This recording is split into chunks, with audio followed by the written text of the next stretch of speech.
नमस्कार आप सभी को जियो पॉलिटिक्स बाय एजी में आप सभी का स्वागत है। आज जिस चीज पे हम लोग चर्चा करने वाले हैं वो है फरक्का बैराज और गंगा वाटर ट्रीटी। ये है क्या? कुछ दिनों से आप इसको न्यूज में देख रहे होंगे। अगर आप न्यूज फॉलो कर रहे होंगे तो भारत ये बोल रहा है कि गंगा वाटर ट्रीटी को हम रीनेगोशिएट करना चाह रहे हैं। तो ये क्या है, कुछ न्यूज से आपको दिखाते हैं कि किस चीज के ऊपर चर्चा हो रही है। देखिए, यहाँ पे एक न्यूज है जिसमें ये बोला गया है कि union government presses Bangladesh on review of Ganga treaty. या फिर एक और न्यूज आप यहां देख रहे हैं, India pushes to renegotiate Ganga water treaty as renewal nears. All you need to know about this Bangladesh treaty. ये क्या बता रहा है? तो सबसे पहले हम लोग देख लेते हैं कि ये जो जिस चीज पे हम चर्चा कर रहे हैं, ये फरक्का बैराज या गंगा वाटर ट्रीटी, ये लोकेशन कहाँ है। तो आप थोड़ा सा देखिए, ये भारत का मैप है, ये वाला, ये कोना में वेस्ट बंगाल है। तो जब वेस्ट बंगाल में आप ऊपर की तरफ जाएंगे, नॉर्थ के तरफ में जाएंगे, तो बिहार से एक, ये बंगाल का एक जिला बॉर्डर शेयर करता है जिसका नाम है मुर्शिदाबाद। उसी मुर्शिदाबाद में ये फरक्का बैराज बनाया गया है। तो आप डैम और बैराज में थोड़ा अंतर पहले समझे।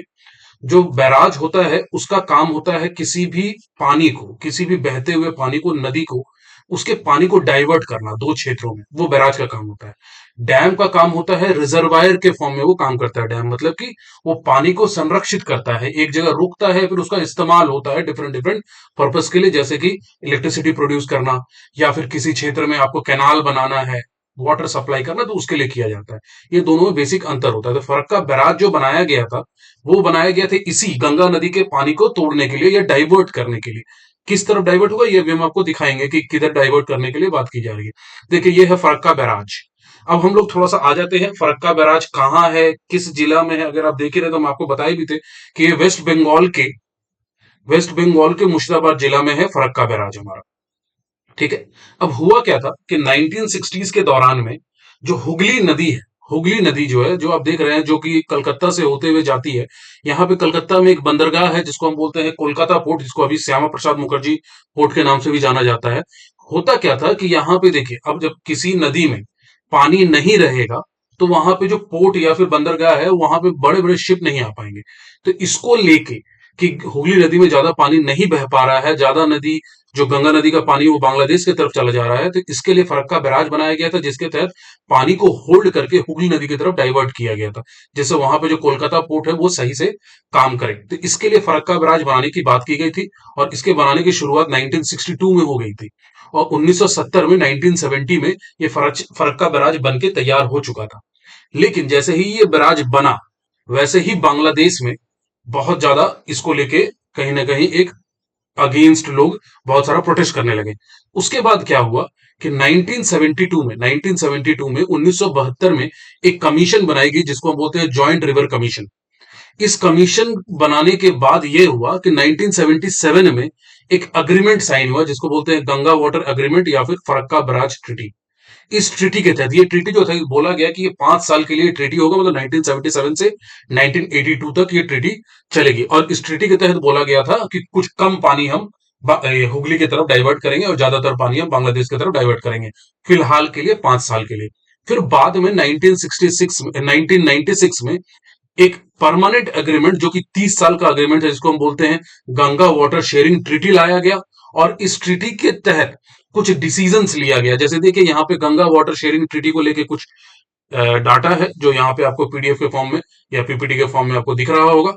तो ये जो आप देख रहे हैं ट्रीटी, ये बोला गया था 1996 में, जब इसको, इस ट्रीटी को लाया गया, जब ये एग्रीमेंट साइन किया गया, तो बोला गया कि ये लगभग 30 साल के लिए ट्रीटी चलेगा। 30 साल बाद इस ट्रीटी को फिर दोबारा रीनेगोशिएट किया जाएगा या रिव्यू किया जाएगा, इस चीज की बात की जा रही थी। अब अगले साल ये जो ट्रीटी है, गंगा वाटर शेयरिंग ट्रीटी, ये खत्म हो रहा है।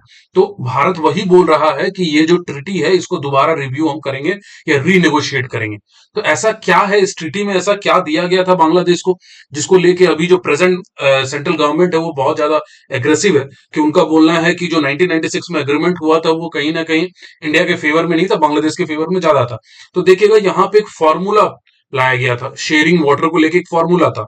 इस फॉर्मूला में ये बोला गया था कि किसी भी साल के जनवरी से लेकर मई, वो महीना जिस समय गर्मी थोड़ा ज्यादा होता है, उस दौरान हर महीने के, मतलब जनवरी से लेकर मई में, 1 जनवरी से, मानिए एग्जांपल, 1 जनवरी से 10 जनवरी के बीच में पानी को इस तरीके से छोड़ा जाएगा कि बांग्लादेश की तरफ ठीक ठाक पानी जा पाए। और साथ में भारत की तरफ भी ठीक ठाक पानी रहे। हर महीना के पहले तारीख से लेकर 10 तारीख तक के बीच में ये किया जाएगा। और इसको लेके कुछ फॉर्मूला लाया गया, वाटर फॉर्मूला है जिसकी हम बात कर रहे हैं। देखिए यहाँ पर गंगा वाटर शेयरिंग फॉर्मूला लाया गया। इसके तहत क्या बोला गया कि जनवरी से मई के बीच में अगर पानी का बहाव 70,000 क्यूसेक्स, क्यूसेक्स का मतलब होता है कितना वॉल्यूम ऑफ वाटर है, कितना पानी है फरक्का बैराज में, फरक्का बैराज के पास कितना पानी है, अगर 70,000 क्यूसेक से कम पानी है तो भारत और बांग्लादेश के बीच में ये पानी 50-50% स्प्लिट हो जाएगा। मतलब कि दोनों को 35,000 क्यूसेक पानी मिलेगा। अगर पानी का बहाव फरक्का बैराज के पास 70 से 75,000 क्यूसेक होगा तो उस केस में बांग्लादेश को 35,000 क्यूसेक पानी मिलेगा और बाकी जो पानी है वो भारत के पास आएगा। अगर तीसरा पॉइंट जो आप देख रहे हैं, अगर जो अवेलेबिलिटी ऑफ वाटर है, पानी अगर फरक्का बैराज के पास 75,000 क्यूसेक या उससे ज्यादा, तो उस केस में भारत के पास 40,000 क्यूसेक पानी बचेगा, बाकी बांग्लादेश के पास पानी चला जाएगा।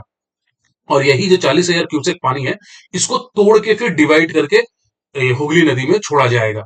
और यह भी बोला गया कि जो अप्रैल का महीना है, अप्रैल के महीने में बांग्लादेश को गारंटीड 35,000 क्यूसेक पानी देना पड़ेगा, चाहे जितना भी पानी फरक्का बैराज में हो। लेकिन अगर कम होगा फिर भी 35,000 आपको बांग्लादेश को छोड़ना ही पड़ेगा अप्रैल के महीने में।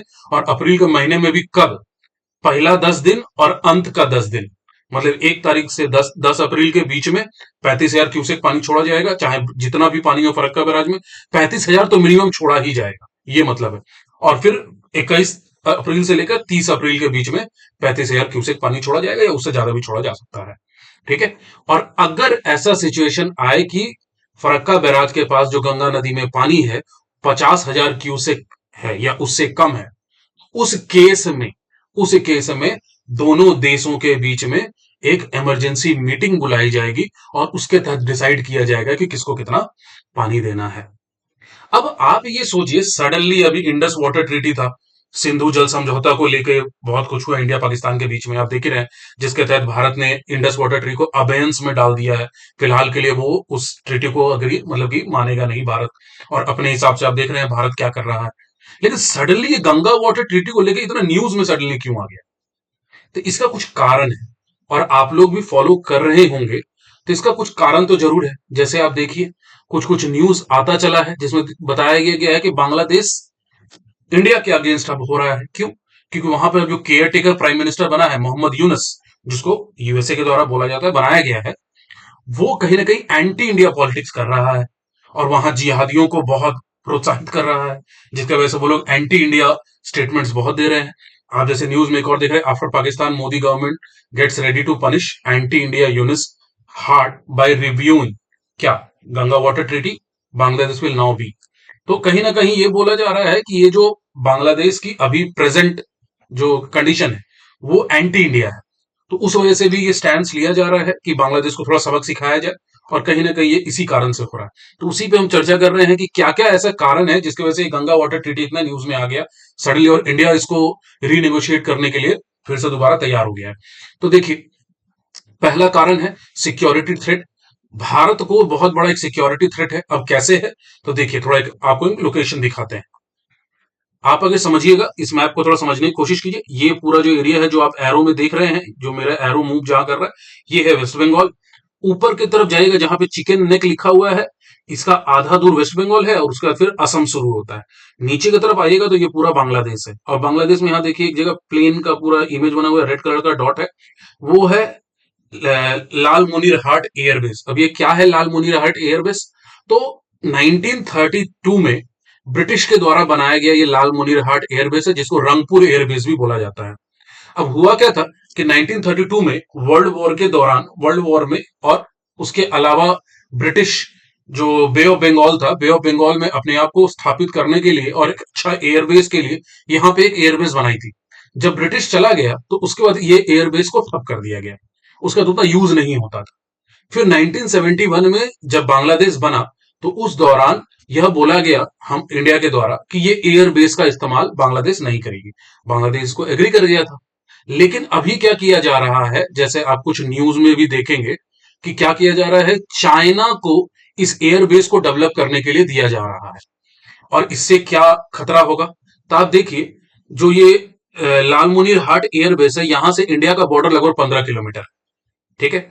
और इस जगह से इंडिया का जो सिलीगुड़ी कॉरिडोर है, या चिकन नेक कॉरिडोर, आप लोग जानते होंगे, जिनको नहीं पता है आप थोड़ा सा इस पर सर्च कीजिएगा, आपको पता चलेगा सिलीगुड़ी कॉरिडोर क्या होता है।